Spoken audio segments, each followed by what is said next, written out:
Today we're going to be working on the bagger a little bit. We're going to be disassembling the rear swing arm on the bagger because we are upgrading it to the 2002 swing arm.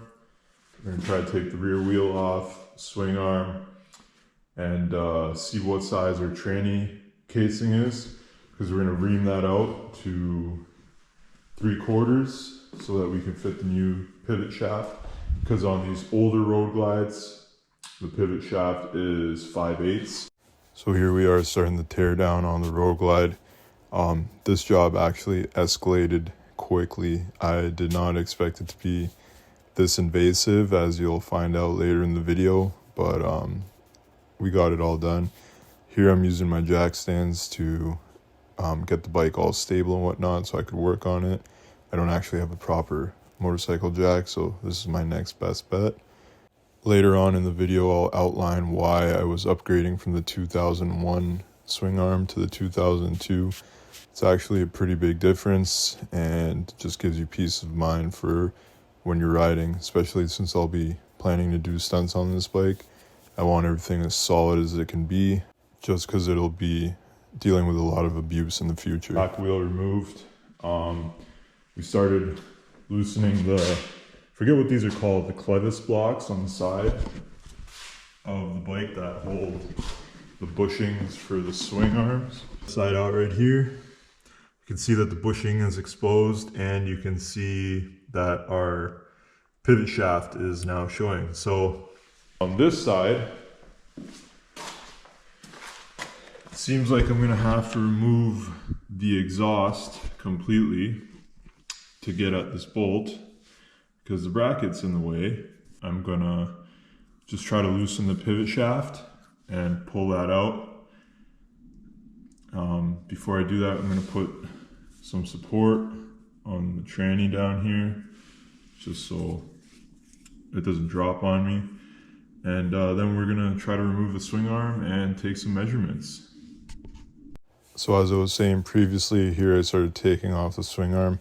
It's actually kind of a weird design that Harley created in order for this to be mounted to the frame. When you actually work on it yourself, you'll notice it's pretty trippy. It's basically like just one big giant sandwich and bushings in between holding everything together, which quite honestly is a little sketchy.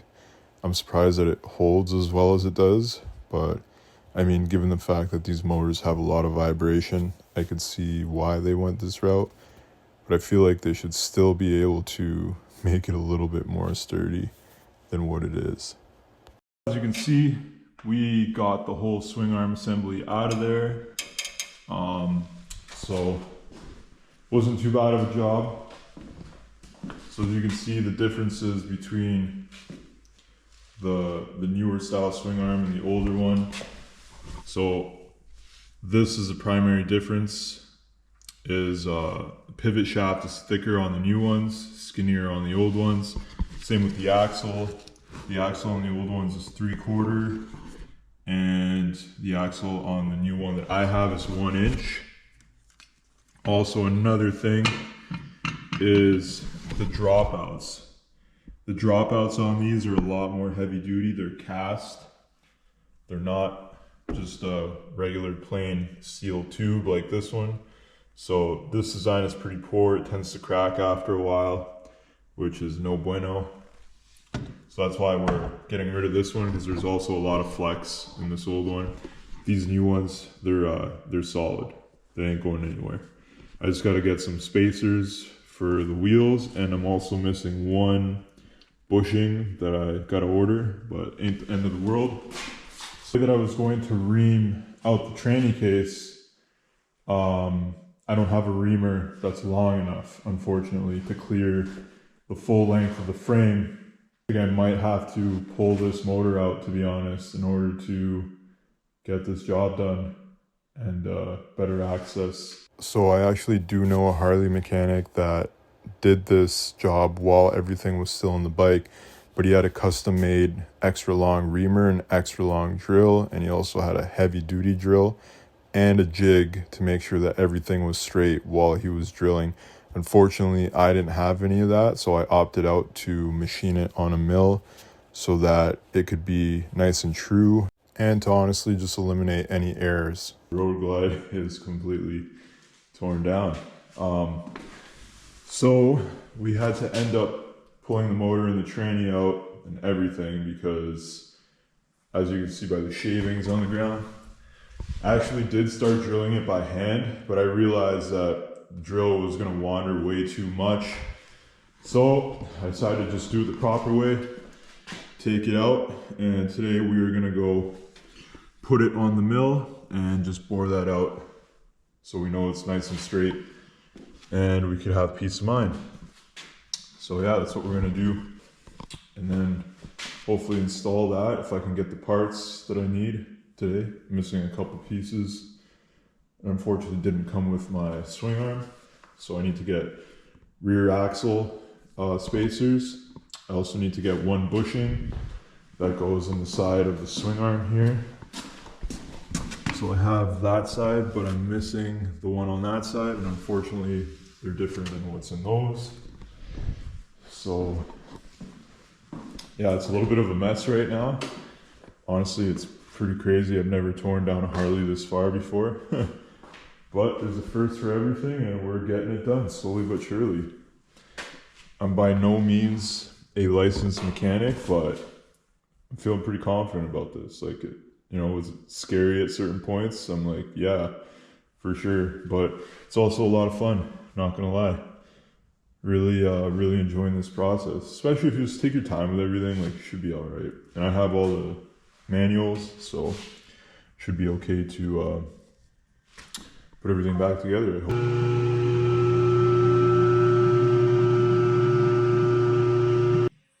Alright, so we got everything set up on the mill. Right now I'm just indicating the hole, trying to make sure it's 0, 0 all the way around.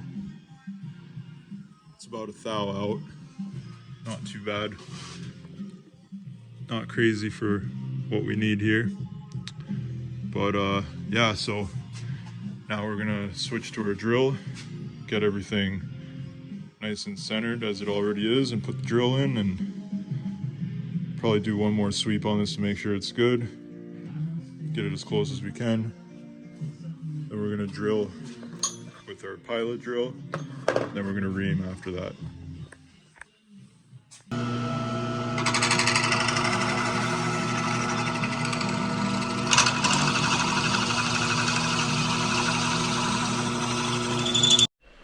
All right, guys, and we're back.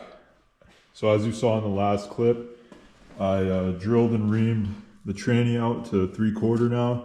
So we now have a nice slip fit for the shaft, not too loose. There's barely any play in there. So some people say that this will wear out over time. What you can do when that happens is drill it out bigger and make like a stainless steel shim to go in there that's 3/4, but I don't have that problem yet, and I'm not going to do that right now. So I ended up just going with drilling out the casing. That's what I did. I went to my local Harley shop, picked up a new swing arm axle, the pivot shaft. I got these new bushings because the one that I got was missing them. I got the new rubbers. And the only thing I kept from the old shaft was the nut ends here that you need. Rather than that, all this was like 150 bucks, 30 bucks for the isolators.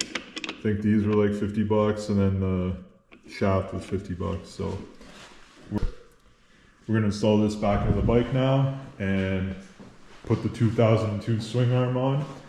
So ideally, if I had a longer reamer, a longer drill, I probably would have opted out to do the by hand version and leaving it in the bike.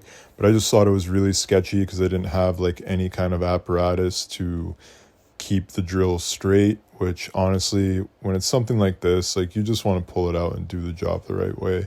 You know what I mean? I mean, obviously if you have a jig or something like that could help you keep the drill completely straight through the casing, then by all means, like definitely it'll save you time instead of pulling the motor. But I thought this was just honestly the best bet for myself, was to pull everything, because I quite honestly have to do some motor work on this bike as well. So I figured I'd get started on that by just yanking it out of there, and it was a good call, honestly. I got the motor apart now, and I'm looking into that, seeing what I need to fix. And so I'm just putting the stuff that I need to put back on the bike, and we'll continue from there. All right, so as you can see, we got the upgraded 2002 swing arm into the bike now.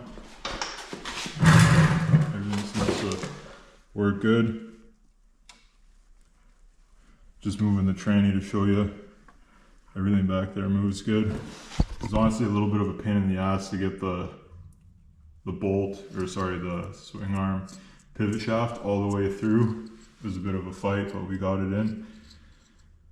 So these outside bolts for the clevis, I believe that's what it's called, they're going to be 34 foot-pounds, and then I did the swing arm bolt to 45 foot-pounds. That's how you do a 2002 conversion on an 01 Road Glide. That was pretty invasive, not gonna lie. There is another way you could do this. You can go to Custom Cycles Engineering, and you could just buy a kit that uses the same size swing arm, but it just has different bushings so that it could accommodate the 2002 swing arm. If you don't want to go the route that I did and do all this machining, yada yada yada. But I didn't really want to spend that kind of money. It's like $600, I think, USD, and I'm in Canada, so our shit's fucked right now. So I decided that I would just mill it out like I did, and yeah, that's all there was to it.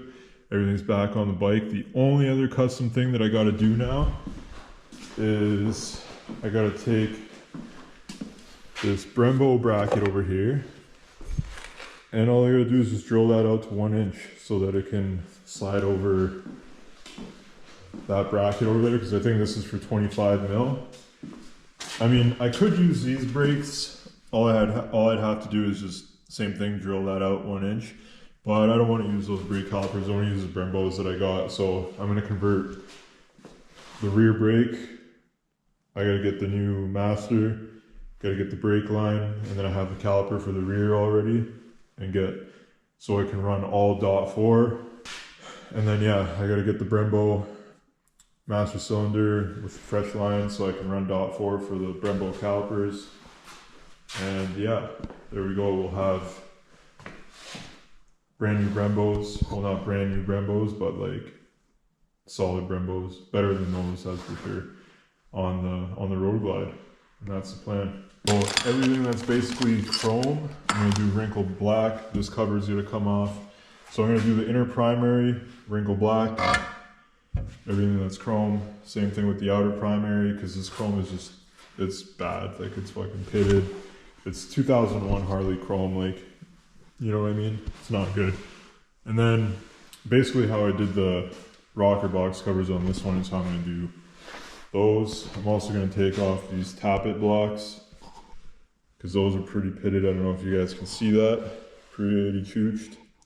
So those are gonna do wrinkle black as well. And then I'm just gonna get new push rod tubes in satin black or whatever, because I don't think they come in wrinkle black, unfortunately.